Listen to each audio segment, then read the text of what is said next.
Oh, God. I remember drinking that on Park Street. 1090. 1090. I told you I'm poor, dude. I get what I can get.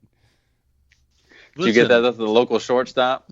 No, it's actually on sale for $10.99 for a 12-pack plus the 10 cents deposit for each can. So it's $2.40 deposit. It comes to $14.24. In my mouth. It tastes the closest thing to the Miller Lite that I can afford. All right. Oh, Dave's going to get a Seagram's. Bud Light Orange. Oh, that is the Bud Light rice beer. You might as well just shit yourself to death. No, you're drinking dirty Flint, Michigan water. This is brewed with hops, my friend, and hops is the correct way, hops, wheat, and barley, the correct way to brew beer. Do we need to get into this discussion? Do you know Dillon, what you're drinking? You're drinking American sake, and it tastes like shit.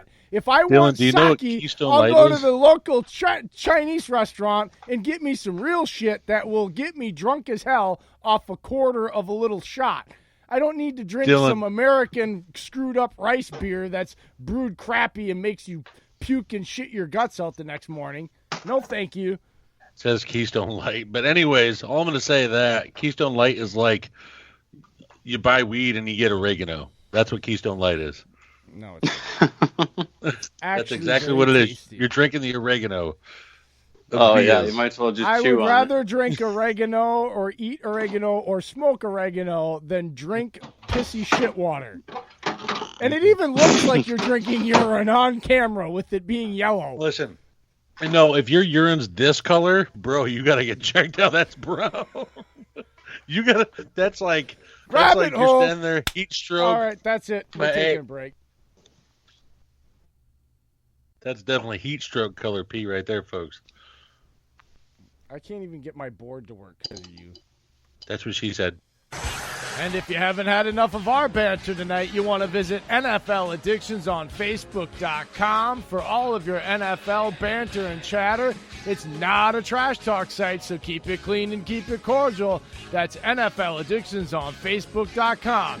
And if you still got an itch to scratch when you're done with that, you want to visit Raz Addictions on Facebook.com for their version of the raffle for all kinds of cool prizes, even a chance at winning some cash. You buy a $10 raffle ticket for a chance at winning $100. That's a chance at making 10 times your money. It don't get any better than that. That's Raz Addictions on Facebook.com for a chance at all kinds of cool prizes. Tell them what you've won, Dave. I've won everything from tailgating barbecue sets. That I have a Packers one that I won, folks, for $400. I put $40 down on the spot. I won it, and it was out of 20 spots. It's really worth it. I've also won helmets that are signed. I've won banners that are signed. I've won memorabilia rings. I've won footballs that are signed and other Packers knickknacks because that's my team. But go ahead and check them out. Cheap, affordable prices for certified, authentic stuff. That's Raz Addictions on Facebook.com. Go there, play, and win. And as always, you can follow us on Twitter at First and Goal Pod, myself at UPJ33, Dave is at Steak and Cheese, and the fantasy wonder himself, Dillon, at Dillon Busby1. Email us at firstandgoalpodcast@yahoo.com with all your football and Packer questions and comments, and you just might find yourself making the show live. That's firstandgoalpodcast@yahoo.com.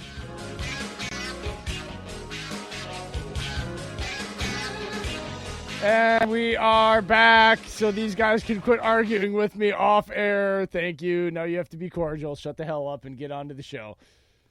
How dare you? Hiawatha! You know, I use my powers for good and evil. That's why I'm a Gemini. X on camera? That's why I'm a Gemini. Tonight you're getting the more facetious side of me that's playful and also dangerous. That's what keeps for real. You dipped your face in like that Joker juice. Don't make me do the laugh. Oyster Club in the Police Academy movie. All right, we are moving on. We are moving on because now is actually Dillon's time. It's time for Fantasy Files. Go ahead, Dillon. Well, guys, let's review the Week 9 performances. Who really studded out, who dudded out. No, start off with a guy I was playing against in one of my league, Russell Wilson. Threw for 5 touchdowns in that miraculous overtime game versus the Tampa Bay Buccaneers. Scored 39.2 fantasy points on average in the process. Also had Christian McCaffrey go off again. Whew, did you guys see that run up the middle when the seas parted through the Tennessee defense and they never had a chance? That was crazy. A little bit. Christian McCaffrey scoring 36.1 fantasy points across most formats. Tyler Lockett makes sense when Russell Wilson has such a huge day that his homeboy Tyler Lockett would get it done. Tyler Lockett scoring 33.7 fantasy points. We also have Mike Evans with a big day. Jimmy Garoppolo with his first big game of the season throwing 4 touchdowns. Lamar Jackson getting it done mostly on the ground. Some passes through the air as well. Kenyon Drake in that surprise debut for the Cardinals last week versus San Fran. Who saw that one coming? That was crazy. Matthew Stafford getting it done against Oakland. And how about Melvin Gordon finally getting into the end zone? As a matter of fact, twice in a great effort. Him and Austin Eckler are very startable in most formats. If you have both of them on your roster, you can start each of them confidently. Guys, what do we have next? Do you want to go into the trades or you want to go into the waiver wire, seeing that this is the last week for most people to be able to trade? I believe the deadlines are approaching in most leagues. Did you want to get into the trading situation? Do we really want to even talk about trading? Because I don't want to hear about Dave and his fucking bitching. Oh, we want to get into it. If I will mute Dave if he makes one comment about his running back situation. I swear to God. God. What if I say it's doing really well? I will mute you. No running back talk from you because doing well is 1 week and you have shit running backs. Just stop it. That's sexism, sir. These names that I am throwing out to you folks as names you should either trade for or trade away are based on how they've performed thus far in the season, their rest of season schedule, and what their value is right now. For instance, the guys that I think you should trade for have a very, I believe, low value right now. You can buy low on them. You can trade them for pennies on the dollar, so to speak. The guys you should trade away are guys that just had big games or have recently had big games and that either have a tough road ahead or are going to split time, and it's just not going to be the same type of performance you can count on throughout your playoff push. So, guys, let's start with who I believe you should trade away at this point in the fantasy season. And let's talk about a guy we just mentioned, Mr. Melvin Gordon. Just had a 2-touchdown game, and yet Austin Eckler had double-digit carries himself. He's going to continue to be involved as long as the Chargers are in these type of high-scoring affairs and they need to throw the ball out there. What do you guys think? Would you be holding on to or trying to trade Melvin Gordon at this point? If you could package him. My ass with Eckler. I don't think Gordon is that important. Gordon just rocked 2 TDs, man, and had quite a game against the Packers. I mean, it's his 3rd game back. His first 2 weeks were preseason weeks. I think he might be worth it. Okay, what if I told you these are his next few games? They are at the Oakland Raiders versus the Kansas City Chiefs, at the Denver Broncos, at the Jacksonville Jaguars, versus the Minnesota Vikings. And for your championship game, they are versus the Oakland Raiders, who have been much better against the run than pass this season.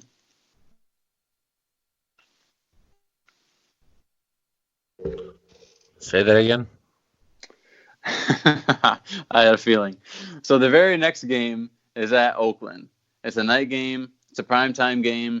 You got to believe they're going to be throwing the ball, being the visiting team. Oakland's going to try to grind the clock, and they do have weapons. So it might be more of an Eckler game. And then their next game is versus Kansas City on ESPN, and they're going to have Patrick Mahomes back. You got to believe that's going to be another high-scoring affair where Eckler is used more often than not. So what do you believe Gordon's value is going forward? Should you try to trade him, or do you think you can hold on to him through this gauntlet, seeing that they're clearly feeding him the ball? I mean, he did have 20 carries. I mean, you look at what Detroit did. I mean, Detroit had a couple running backs, but no-namers. Paul Perkins and Ty Johnson do really good. So you got 2 backs, I believe, that can still do a bunch of damage there. I feel like Oakland's defense is you're going to get a ton of yards on them. You might not get some points, but I feel like you're still going to get a ton of yards. So it I really sounds do. like you'd be wanting to hold on to Melvin right now. Yeah, I mean, especially with being the fact of, like I said, his first 2 weeks off his holdout or his preseason. The Green Bay game was his third week. He came back into and just rolled the hell over us. Eckler was the secondary back in that game. Jay? Depends on what your needs are. And if you're running back heavy or you feel confident in your matchups and your running backs through that playoff stretch that you're going to get there, and you're needing a wide receiver, you got to trade him. And this is the last week, so in my opinion, you have to look at your roster and do everything you can to make it the most balanced. And by doing that, that means you have to go get premier positions. And that's basically what I'm trying to do. And that's really all I'm trying to do. I know everybody thinks my trades that I send out there are crap, but really all I'm trying to do is open the door for people, and I really just want them just to get back, because I'm just telling them, like, I'm willing to trade because I know I need this and I have this. Some people would rather just bitch and complain and run to Twitter to make their point than actually engage in the banter and trying to help teams out. That's what I'm looking to do. 68% said it was a bad trade. I could give a shit less what your trade thing was, because it's not about what my trade is. It's about what I'm trying to do, and you just don't want to engage in it. You just want to whine and complain about what's being sent. It's about if you don't like what's sent, I'm obviously telling you I'm looking for a wide receiver one. I feel I have a plethora of backs.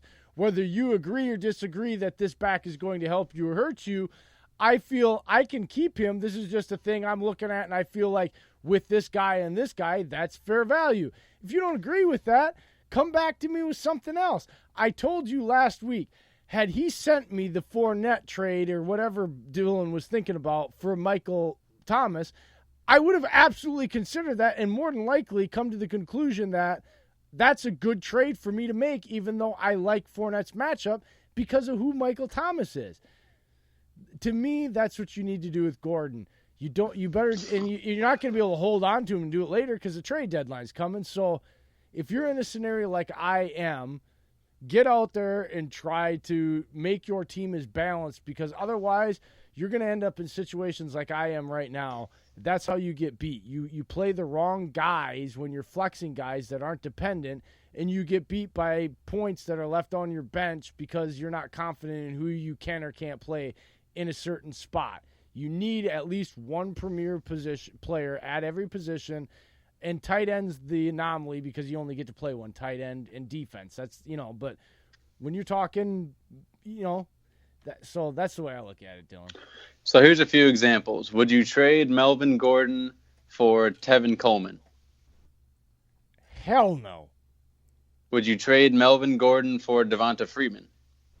I would not go back for back. If I'm trading Melvin Gordon, I'm looking to get a tight end, a receiver, something like that. Yeah, I just wanted to get your idea of the value of Melvin Gordon.